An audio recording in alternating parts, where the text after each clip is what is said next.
안녕하세요. 디지털 덴티스트리 첫걸음을 떼기 위해서 준비 중이신 스텝 여러분 모두 반갑습니다. 이번 1강에서는 구강 스캐너를 쓰기 전에 꼭 알아야 할 디지털 덴티스트리의 기본 워크플로우에 대해서 알아보고자 합니다.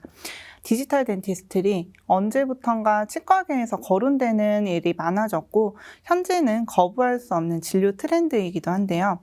이미 많은 치과에서 선진 진료 시스템의 일환으로 홍보도 많이 하고 있고 환자분들도 더 편하고 안전한 진료를 위해서 서칭을 많이 하게 되면서 이미 구강 스캐너와 디지털 덴티스트리에 대해서 어느 정도 알고 또 기대하고 내원하시는 경우가 많아졌습니다. 제가 상담을 하면서도 보철 제작 방식이나 구강 스캐너 사용 경력에 대해서 문의하시는 경우가 점점 많아진다라고 느끼고 있는데요. 이제는 병원뿐만 아니라 환자의 니즈에도 부응하기 위해서 디지털 덴티스트리를 도입해야 되는 상황이 오지 않았나 생각이 됩니다.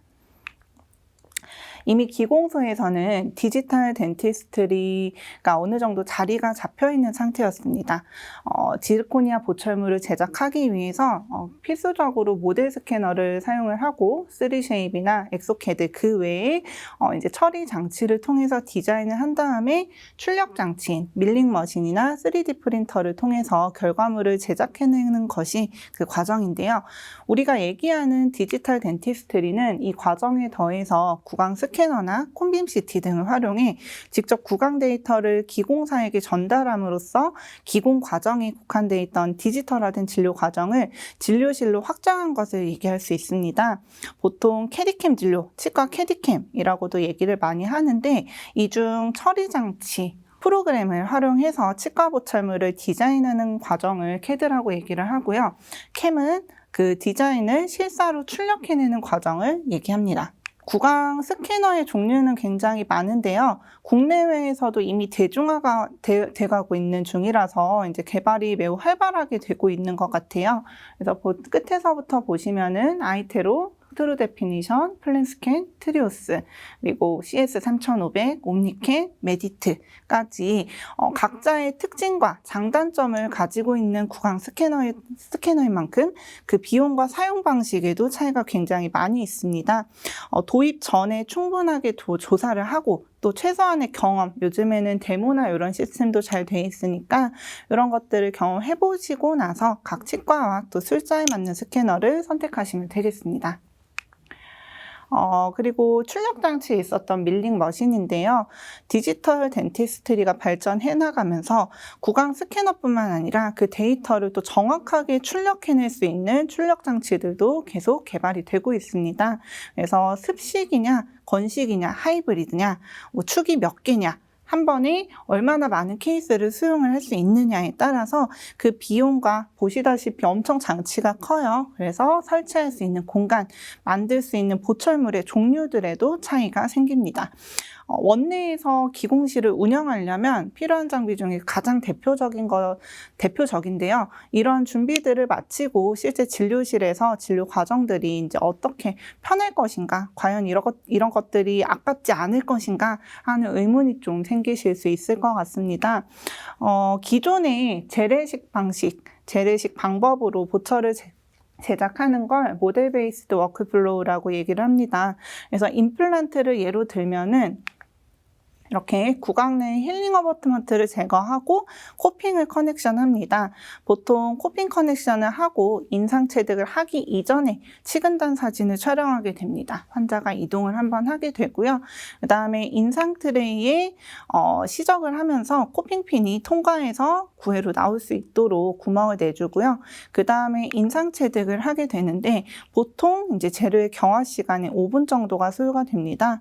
그런데 이 인상제를 뺄 때 치은 퇴축이 심하신 분들이나 보철물이 많거나 동요도가 심하신 분들은 이렇게 맨 우측에 있는 좌측에 있는 사진처럼 블럭아웃을 하게 되는데요.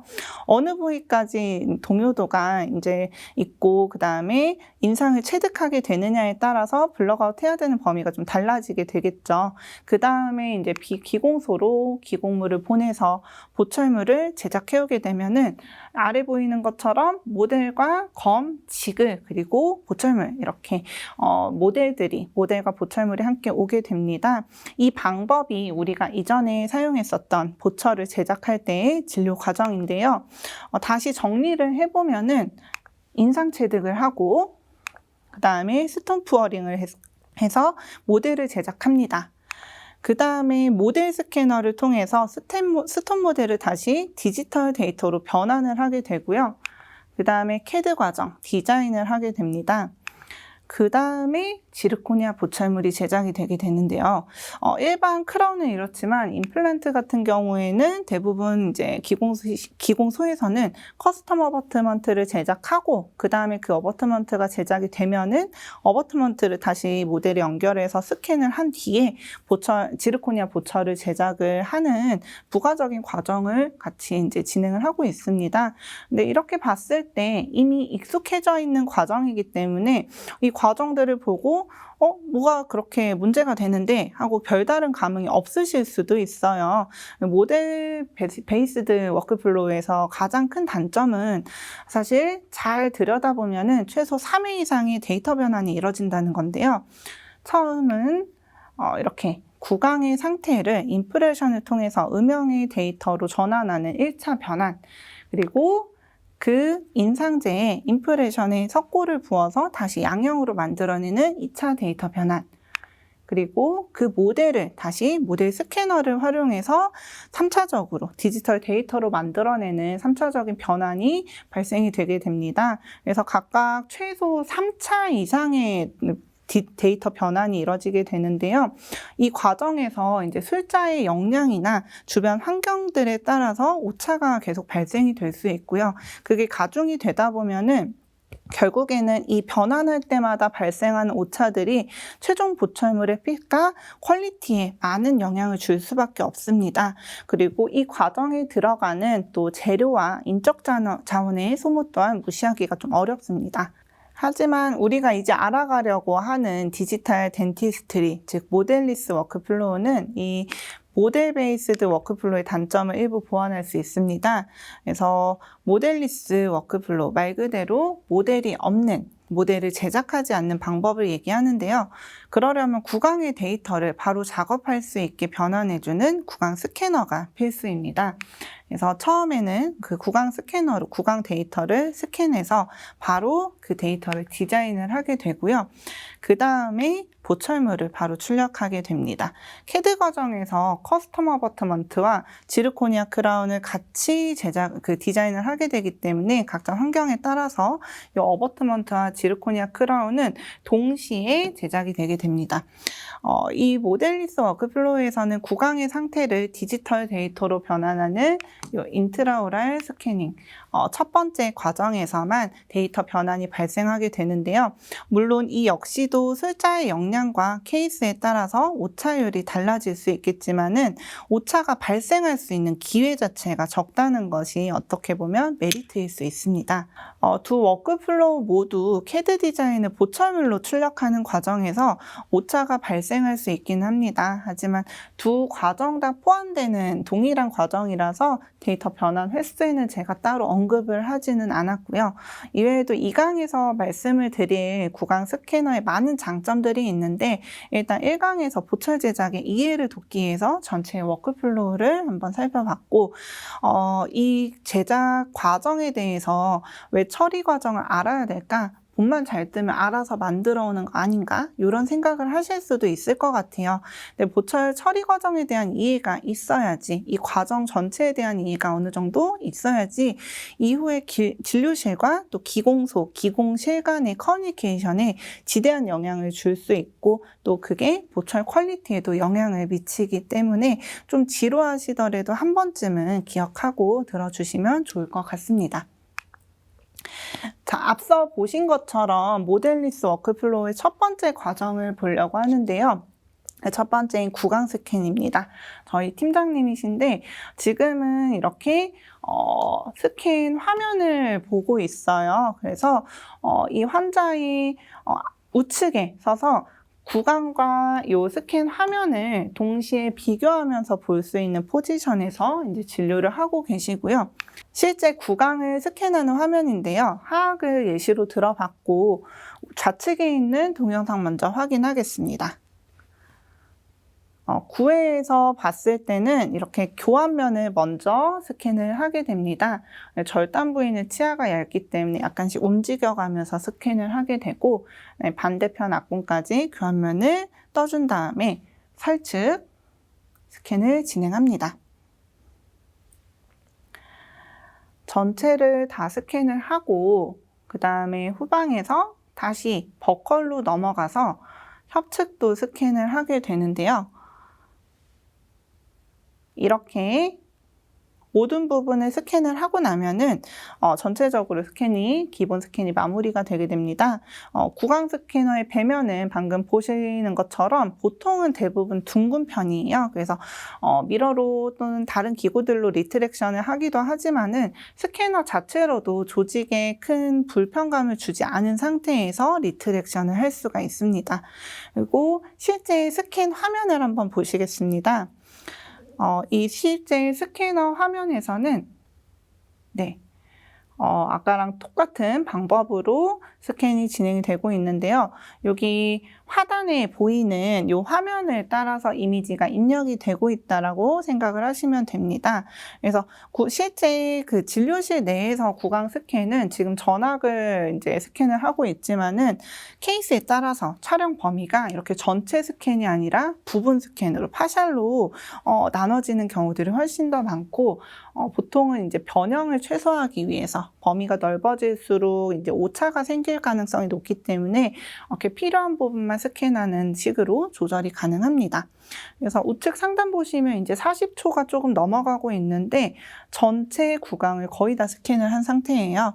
그래서 반대편 협측까지 스캔을 하게 되면은 이렇게 약 52초, 1분 정도의 시간에 소요가 걸리고 이 스캔을 대부분 마무리할 수 있게 됩니다. 물론 이렇게 지대치가 있다라고 하면은 마진이나 주변 상태를 보기 위해서 상세 스캔을 해야 하지만 이 시간 자체도 그렇게 길지 않은 편입니다. 그래서 인상취득보다 훨씬 간단하기 때문에 훨씬 간단하게 짧은 시간 내에 수행을 하실 수가 있습니다.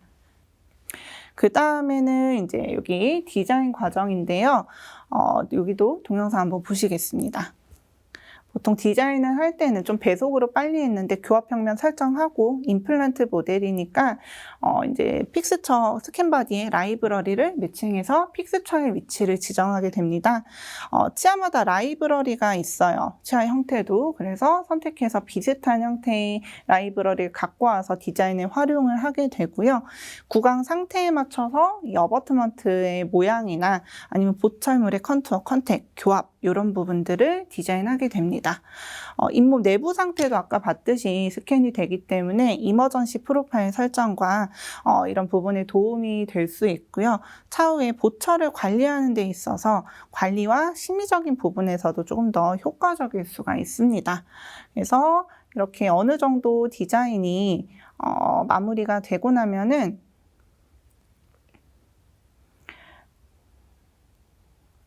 조금 이따 나올 가상교합기에서 미리 턱의 움직임을 예측해서 교합을 추가적으로 조금이라도 더 잘 맞게끔 조정하는 모습을 보실 수가 있을 겁니다. 이렇게 컨투어 조정이 끝나고 가상교합기에서 수직 CO뿐만 아니라 가이던스도 다 확인을 할 수가 있습니다. 앞서 빨리 지나간 부분을 한 번 더 간략하게 요약을 하면은 아날로그 방식에서는 코핑에 해당하는 스캔 바디 또는 스캔 힐링을 라이브러리와 매칭을 합니다.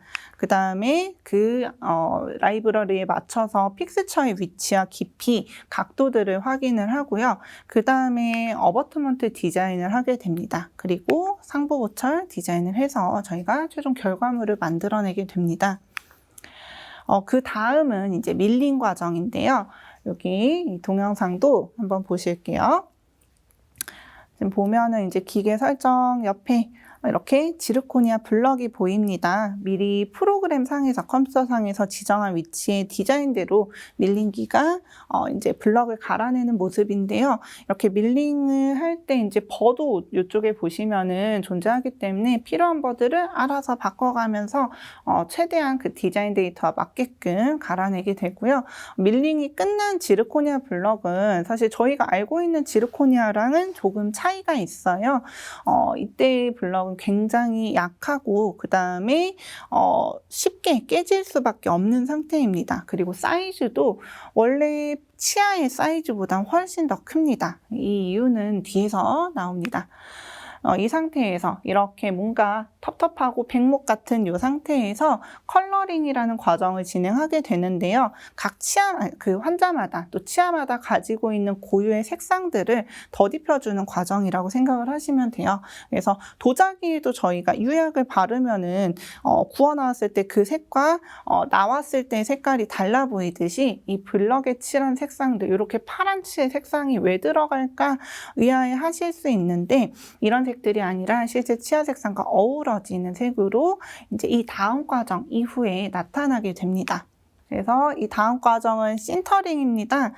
좌측에 보이는 기계의 내부가 이렇게 생겼어요. 이게 열선이 존재하고요. 이거는 굉장히 고온까지 올라갈 수 있는 가마라고 생각을 하시면 됩니다. 그래서 제가 직전에 처음 밀링이 된 지르코니아 블럭은 강도가 굉장히 약하고 그 다음에 부피가 크다라고 말씀을 드렸었죠.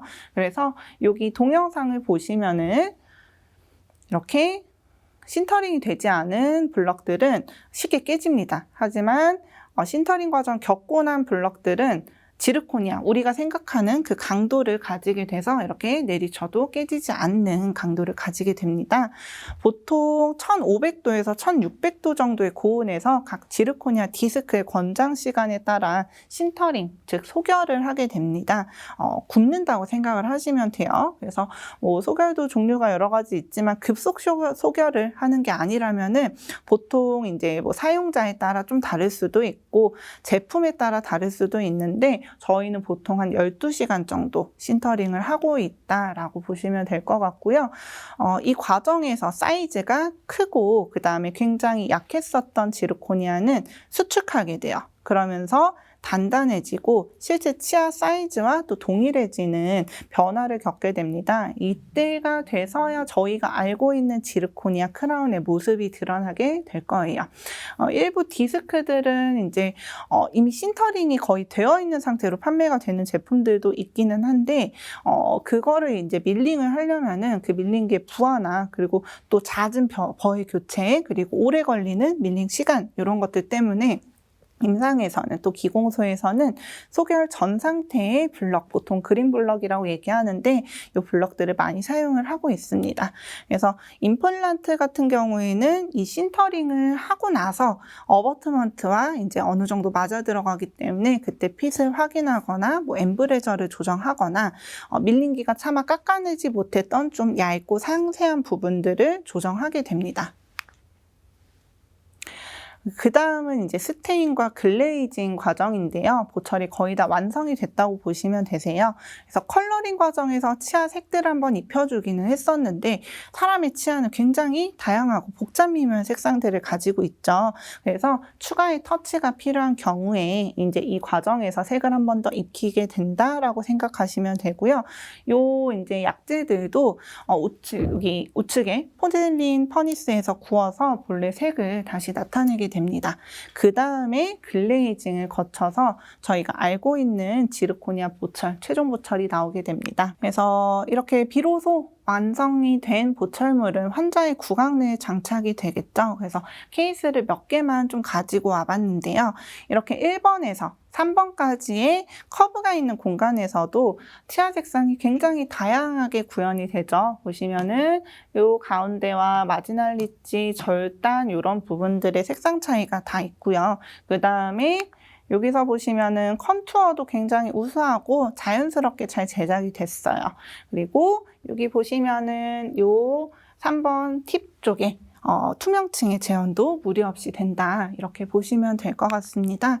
그리고 이분은 제가 트리오스를 저희 병원에 도입을 하고 처음부터 마무리까지 구강 스캐너를 활용해서 이제 치료를 해드렸던 환자분이신데요. 이렇게 술전에 전악 스캔을 하게 된 이분은 임프레션을 뜨고 싶었는데 못 떴어요. 모빌리티가 전반적으로 너무 심하셨기 때문에 스캔을 촬영했었는데 굉장히 나중에도 유용하게 활용할 수가 있었습니다. 그래서 초진 기록을 하실 때도 스캐너를 활용해 보시는 것도 나쁘진 않을 것 같고요. 잘 보시면은 47번에 여기 임플란트가 하나 있는데 이 치아 하나를 제외하고 전악 발치를 하고 임플란트 식립을 했습니다.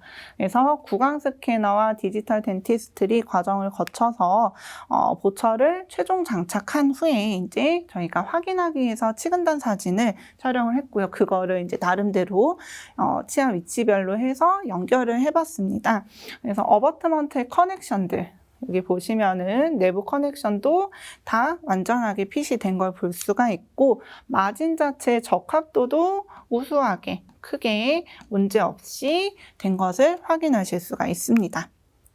저희도 이제 이렇게 그래서 최종 보철이 완성이 됐는데 디지털 덴티스트리를 도입하고 굉장히 그 초기에 진행했었던 케이스라 사실 지금 봤을 때는 조금 아쉬운 부분들이 있습니다. 근데 대체적으로 뭐 교합과 그다음에 보철 위치와 형태 그리고 환자 구강 내에서 어우러진 이런 것들을 봤을 때 그래도 지금도 만족스러운 케이스고 최종 장착하고 9회 포토를 찍었는데 이 미소를 보고 다른 불평을 할 수가 없죠. 환자분도 굉장히 만족도가 높으셨고 현재도 팔로우업이 굉장히 잘 되고 있는 케이스입니다.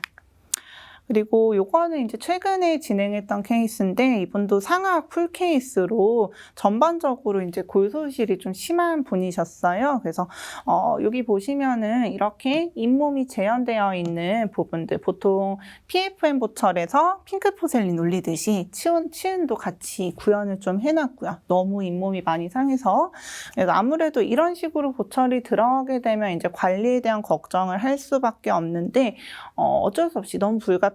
치아가 요 끝에서부터 여기까지 들어갈 수는 없었기 때문에 환자분께 이제 다행히도 젊으신 분이라 충분히 구강위생관리 교육을 해드리고 이렇게 보철을 팔로우업을 하고 있는 중이고 마무리도 잘 됐고 환자분도 잘 관리해주고 계셔서 이제 성공적으로 잘 끝내지 않았었나 하는 케이스라서 가지고 와봤습니다. 그래서 이제 오늘은 보다 쉽게 그리고 편하고 예쁘게 보철을 제작할 수 있는 디지털 덴티스트리와 구강 스캐너에 대해서 간략하게 알아봤는데요. 시스템을 도입하고 여러 방면에서 이제 만족스럽게 진료를 하고 있기 때문에 다음 강의들에서도 여러분께 최대한 도움이 될 수 있는 좋은 정보들을 알려드리고자 합니다. 물론 구강 스캐너를 잘 활용하려면 이론도 잘 알고 있어야 되지만은 그만큼 경험하고 스킬업하는 것도 중요합니다. 그래서 오스템에서 진행하고 있는 각종 세미나에 좀 참가를 해보시면은 시너지 효과를 누려보실 수 있을 것 같습니다. 다음 강의에서는 트리오스의 장단점에 대해서 소개를 해드릴 예정입니다. 시청해주셔서 감사합니다.